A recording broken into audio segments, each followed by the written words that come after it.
Long Island medium Teresa Caputo's upcoming life initiatives. Long Island medium Teresa Caputo is undertaking a significant decision with her new spouse. A source close to the pair indicates that they intend to relocate to a distant location and establish a new business together. The objective is to cultivate a serene and idyllic existence with your child. Nevertheless, Teresa has not publicly disclosed any information regarding this matter. She has maintained utmost secrecy about their destination and the nature of their commercial endeavors. Many assume that they may initiate a gold enterprise, as Teresa has recently demonstrated a strong interest in jewelry and precious metals. The future of Teresa and her family's new trip is uncertain, although supporters are already expressing their good wishes on social media. Teresa Caputo stood silently on the balcony of her Long Island residence, the briny ocean breeze caressing her platinum blonde hair. For years, she served as the emblem of Long Island medium, assisting bereaved individuals by conveying messages from the afterlife. After decades of sharing her talent with the world, Teresa sensed a profound shift within herself, a subtle summons for transformation. The events commenced following her marriage to Anthony Romano, a prosperous yet unassuming entrepreneur she encountered at a charity banquet in Manhattan. Anthony was not the type of individual who sought attention. He appreciated Teresa's fervor, although he saw the toll that public life might exact on an individual's spirit. Gradually, their nocturnal dialogues transitioned from discussions of spiritual energy to explorations of personal aspirations. They discussed tranquility, simplicity, and the creation of a collective endeavor that was wholly their own. One evening, while imbibing herbal tea in their candlelit living room, Teresa astonished Anthony with an inquiry. "What if we simply departed?" she said. "Departed from Long Island?" he inquired, astonished. "No, abandoned everything. The surveillance devices, the throngs, the psychic exhibitions. What if we relocated to a distant place, initiated anew, and constructed something novel, using our own labor?" Anthony responded promptly. "Let us proceed." Since that time, the pair has been discreetly investigating locations, areas where they may reside in tranquility while still finding sufficient inspiration to establish a significant business. They contemplated the serene deserts of Arizona, the verdant vineyards of Tuscany, and a secluded coastal village in Ireland. A mere few individuals were aware of their scheme. Their children were encouraging, albeit inquisitive. Victoria, Teresa's daughter, was particularly fascinated. "What type of enterprise are you both initiating?" she inquired with a sneer.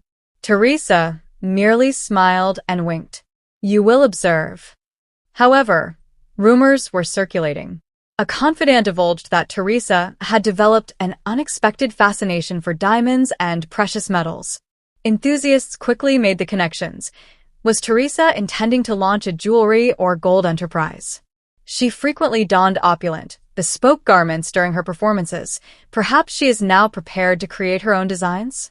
In late spring, Teresa and Anthony were observed at a secluded airport, accompanied by their luggage and a drowsy youngster. The paparazzi captured only indistinct images, leading to rampant speculation. Some indicated they were traveling to Europe. Others speculated Costa Rica. However, one fact was unequivocal: their return was not imminent. Fans on social media experienced a juxtaposition of heartbreak and exhilaration. "She merits this happiness," commented one follower. "I hope she attains the tranquility she consistently bestowed upon others," remarked another. Half a year later, a discreet boutique commenced operations in Sedona, Arizona. The name is Auric Gold. Teresa's decision to reside in the Red Rock Canyons was unexpected, yet entirely logical. The region was renowned for its spiritual energy, crystal healing, and tranquil lifestyle. Within the boutique, artisanal gold items shimmered beneath gentle illumination. Each item included a card, a spiritual message, a brief channeled remark from Teresa, or a symbol of healing. The boutique was sophisticated, enigmatic, and profound, much like her. Teresa intermittently organized modest spiritual assemblies, however she had largely withdrawn from public engagement. Her emphasis shifted to family, equilibrium, and creativity. Although she no longer traversed the nation with her television crew, Teresa's legacy persisted. Her admirers would traverse states merely to witness her in auric gold, or to listen to one of her hushed readings in the shop's secluded backroom sanctuary. Although she seldom disclosed specifics to the media, one fact was indisputable. Theresa Caputo had ultimately discovered what she had dedicated years to: assisting others in attaining tranquility, significance, and a novel trajectory beyond the familiar. Nonetheless, it was a luminous and poignant afternoon on the Drew Barrymore show. The audience was abuzz with enthusiasm as Long Island moderate Theresa Caputo entered, characterized by her distinctive blonde hair, manicured nails, and an immediate presence of empathy that enveloped the space. Drew beamed amiably. "Today, we are exploring thoroughly. A multitude of individuals endure unspoken suffering, and Theresa is present to assist one courageous audience member in initiating the healing process." As Theresa surveyed the gathering, she halted. Her demeanor softened. "I am perceiving a profound presence from the other side," she stated, her tone soft yet resolute. "There is an individual present who experienced the loss of a loved one in a tragic accident. Consequently, you have been burdened with guilt ever since." In the third row, a woman called Marissa, in her mid-30s, gasped. Her hands quivered as she gradually elevated them to her mouth. Teresa's gaze met hers. "You," Theresa remarked gently, advancing towards her. "Your brother's name was Daniel, correct?" Marissa nodded, her eyes brimming with tears. Theresa stated, "He wishes me to convey a message," he asserts. "Cease attributing blame to yourself. I made the decision. I adore you, and I have never attributed blame to you." Marissa experienced a breakdown. "We were operating the vehicle that evening. I was driving. If I had not chosen that path, if I had not persisted on proceeding." Theresa delicately extended her hand and grasped Marissa's. "He is presenting me with a bifurcation, asserting that regardless of the chosen path, it was his moment.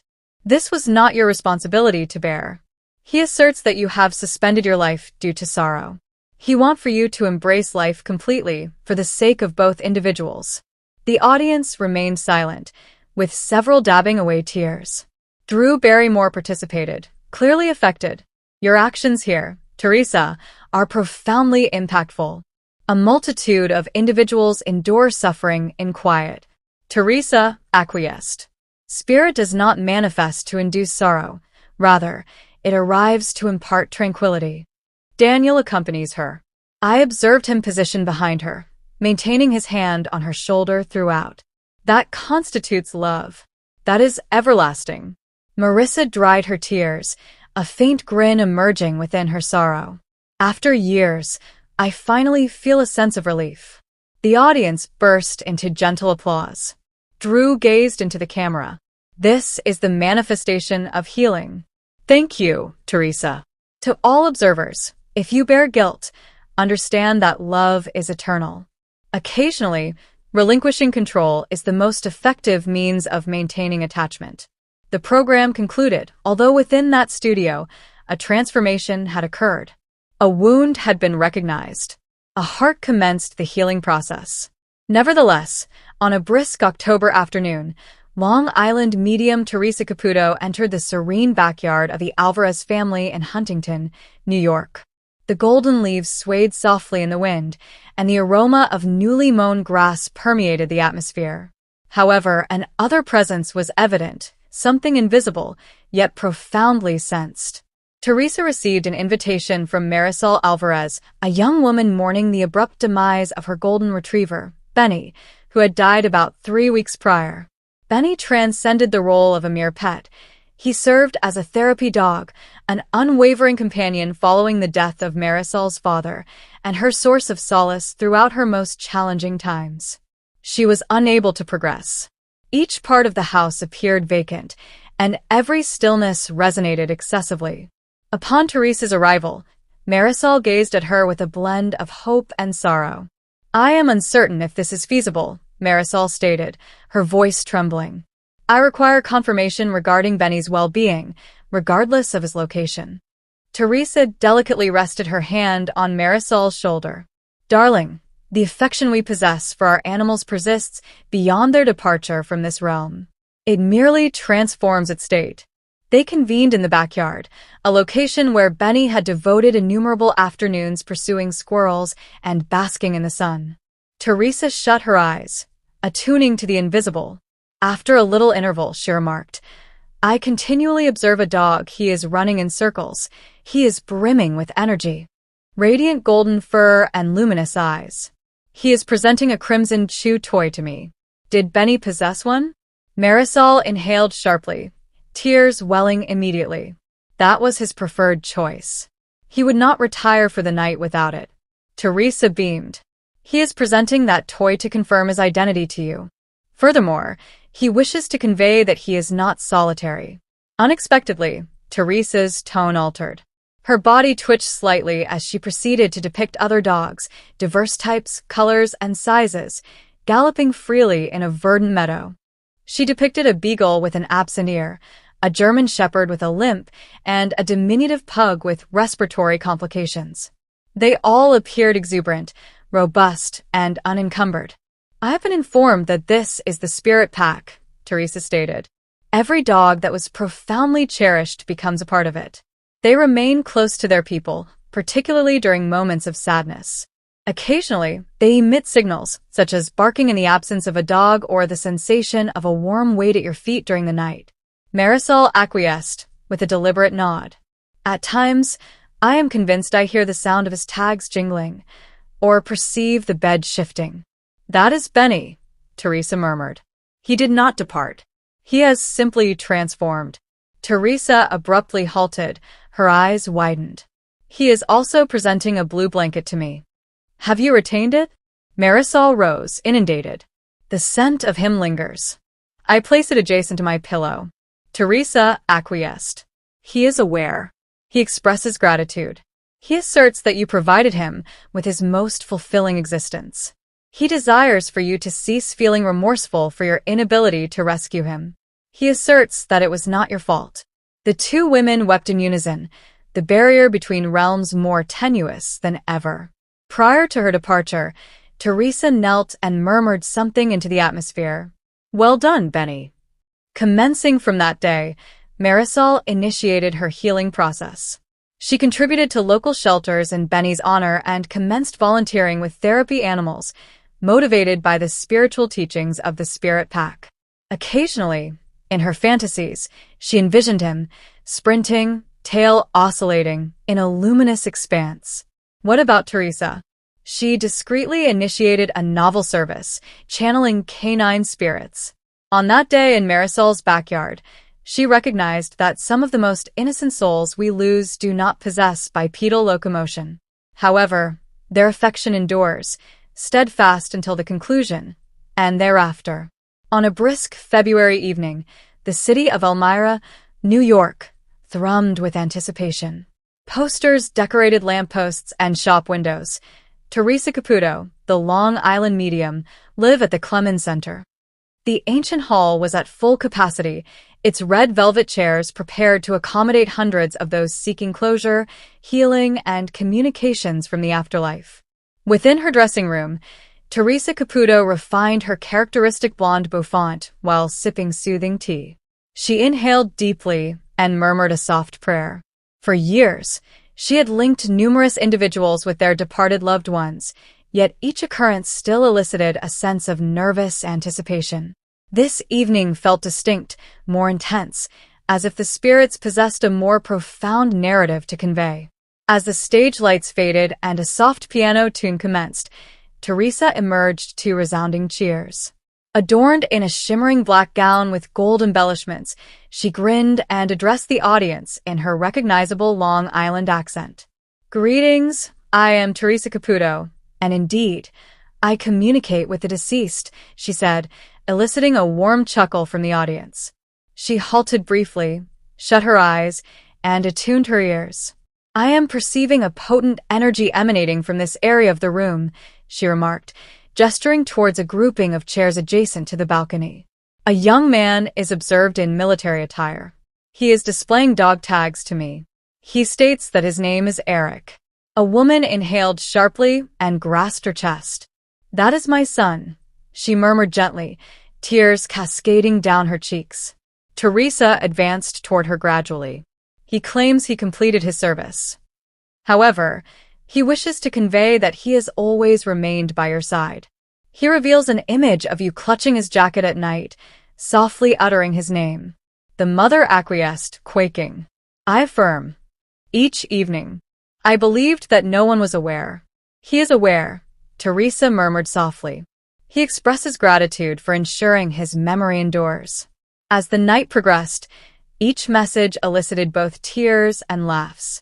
An elderly guy discovered that his deceased wife continued to dance with him in the kitchen during Sunday mornings.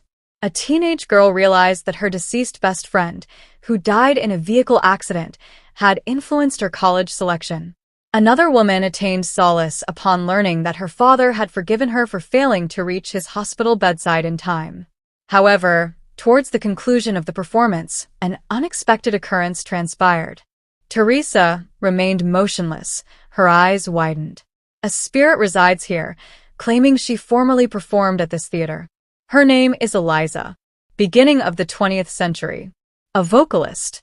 She asserts that this location constituted her entire existence." The assemblage whispered. "Is this statement accurate?" "She claims to take pride in the fact that this theater continues to resonate with love. She has observed every performance since her passing, and tonight, she asserts, is the most significant one to date." A gentle silence enveloped the audience. Teresa exhibited a smile.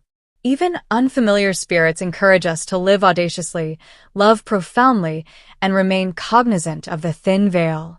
As the evening concluded, a standing ovation ensued. Individuals departed the Clemens Center transformed, spirits uplifted, sorrow alleviated, recollections stirred.